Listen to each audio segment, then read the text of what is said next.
میں نے آج تک نہیں دیکھا کہ کسی مردے کو سفید رنگ کے علاوہ کسی اور رنگ کا کفن دیا گیا ہو، کالے رنگ کا، نیلے رنگ کا، پیلے رنگ کا۔ حالانکہ شریعت میں جائز ہے، کوئی سیاہ رنگ کا کفن دے دے جائز ہے، نیلے رنگ کا کفن دے دے جائز ہے، لیکن حضور کا ایک فرمان کہ اپنی مسجدوں کو زینت سفید رنگ سے دو اور اپنے مردوں کا کفن سفید رنگ سے دو۔ سفید رنگ سے کفن دینا مستحب ہے، لیکن اگر کوئی اور رنگ سے کفن دے دے تو وہ بھی جائز ہے۔ لیکن ہم نے وفات کے موقع پر کبھی اس مستحب کو بھی ترک نہیں کیا، یعنی غم کا موقع ہو تو ہم مستحب بھی ترک نہیں کرتے، اور شادی کا موقع ہو تو صرف ایک نکاح رہ گیا ہے جو سنت کے مطابق، باقی ہماری پوری شادی کی رسوم و رواج جو ہیں وہ ساری شریعت سے متصادم ہو گئی، الا ماشاء اللہ۔ باقی صرف نکاح رہ گیا، تو وہ بھی لوگ کہتے ہیں وہ پہلے جا کے مسجد میں کر آئیں تاکہ یہاں یہ تکلف بھی نہ ہو، اور وہاں پوری ہماری شادی کی تقریب جو ہے وہ ہماری مرضی کے مطابق۔ یہ خاندانی رسم ہے، یہ ہم نے میڈیا پہ دیکھی تھی، یہ سوشل میڈیا پہ دیکھی تھی، یہ ہمارے ایک دوست کی شادی پہ گئے تھے، یہ ہم نے وہاں دیکھا تھا، اور کتنی تہذیبوں کا مغلوبہ بنا کے ہم ایک تقریب کرتے ہیں اور اس میں ہماری خواہش ہوتی ہے۔ ہم شریعت سے نہیں پوچھتے کہ شریعت اس کے بارے میں کیا کہتی ہے۔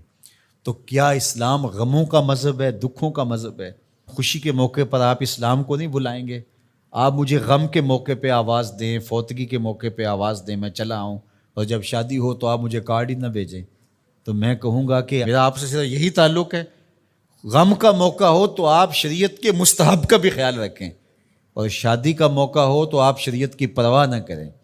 تو یہ تو پھر آپ کی مرضی کا دین ہوا نا، جہاں چاہا اس کو پسند کر لیا، جہاں چاہا دین کو چھٹی دے دی۔ کاروبار میں، اپنے طرز زندگی میں، اپنی سیاست میں، اپنی پارلیمنٹ میں، اپنی کچہریوں میں، اپنی عدالت میں، اپنے میڈیا ہاؤسز میں کہیں دین نہیں ہے۔ دین کہاں رہ گیا؟ اللہ اکبر۔ اقبال نے جو شکوہ میں کہا کہ اگر مسجد میں صف آرا ہوتا ہے تو غریب، دین غریبوں کے پاس رہ گیا۔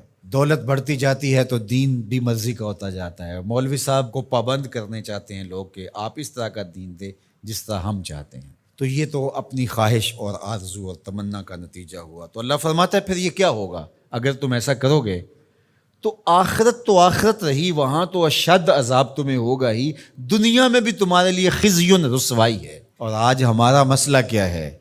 آج ہم نہ دنیا دار ہیں نہ دین دار ہیں۔ کافر تو سیدھے سیدھے کافر ہیں اور اپنا ان کا نظام ہے اور اس نظام کے مطابق چل رہے ہیں، اور ہم کیا ہیں؟ ہم رادے بٹیر اور رادے تیتر۔ کبھی ہم کہتے ہیں ہم مسلمان ہیں اور کبھی کہتے ہیں نہیں، ہم جدید تہذیب کے نمونے ہیں، اور ہم اس صورت کے اندر اپنے آپ کو دکھانا پیش کر رہے ہوتے ہیں۔ تو ہماری شکلیں روز بدلتی رہتی ہیں۔ مسجد میں آتے ہیں تو ہم ٹوپی پہن لیتے ہیں، اور پھر ہم ٹوپی بھی وہیں چھوڑ جاتے ہیں، اور میں کہتا ہوں نماز بھی وہیں چھوڑ جاتے ہیں۔ جب دکان پہ بیٹھے ہوتے ہیں تو اس وقت ہم نمازی نہیں ہوتے، بلکہ ہم حج اور احرام بھی وہیں چھوڑ آتے ہیں، اور ہم یہاں اور طرح کے مسلمان ہوتے ہیں، حج پہ اور طرح کے مسلمان ہوتے ہیں، اعتکاف میں اور طرح کے مسلمان ہوتے ہیں، اور ہم باہر اور طرح کے مسلمان۔ حالانکہ یہ ساری تربیت ہے ہماری عملی زندگی میں اس کا اثر پیدا ہو۔ جب سجدہ کریں تو سجدے کا نور لے کے گھر پلٹیں، جب رکوع کرے تو رکوع کا جمال ہمارے ساتھ سفر کرے، جب حج کرے تو حج کا نور ہمارے ساتھ اتر کے آئے اور ہم اس کو معاشرے میں بانٹیں، اعتکاف کا جمال ہماری طبع کے اندر راسخ ہو جائے اور ہمارے اندر جو ہے وہ نور بکھیر دے۔ تو مسلمان کا دین اور دنیا الگ چیز نہیں ہے، مسلمان کا دین اور دنیا ایک ہی چیز ہے، اور وہ اکٹھے چلتے ہیں، اور ان کو جدا کریں گے تو پھر چنگیزی کے علاوہ کچھ باقی نہیں رہے گا۔